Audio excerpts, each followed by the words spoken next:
સ્નાયુબદ્ધ જાંઘ લાંબા આયુષ્યની ખાતરી આપે છે. થાપાના સ્નાયુઓ રક્ત પરિભ્રમણ અને ગ્લુકોઝ મેનેજમેન્ટને સુધારવામાં મદદ કરે છે.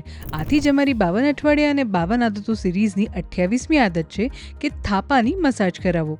કાર્ડિયો અને સ્ટ્રેન્થ ટ્રેનિંગ સેશનના કોમ્બિનેશનથી તમારા થાપાના સ્નાયુઓને ટોન કરવામાં અને મજબૂત બનાવવામાં મદદ મળે છે. બ્રિસ્ક વોકિંગ, જોગિંગ, સિટઅપ્સ, લંજસ અને સ્ક્વોટ્સ જેવી કસરતો આ સ્નાયુઓને મજબૂત બનાવશે. સ્નાયુઓને મજબૂત બનાવવા, મોબિલિટી સુધારવા અને સર્વાંગિક સ્વાસ્થ્યને વધુ સારું બનાવવા માટે આ આદતને તમારી દિનચર્યામાં જરૂરથી ઉમેરો. જો તમને આ વિડીયો ઇન્ટરેસ્ટિંગ લાગ્યો હોય તો અમને કમેન્ટ કરીને જરૂરથી જણાવજો અને આવા જ ઇન્ટરેસ્ટિંગ વિડીયો જોવા માટે હેપીએસ્ટ હેલ્થ ગુજરાતીને સબસ્ક્રાઈબ કરો.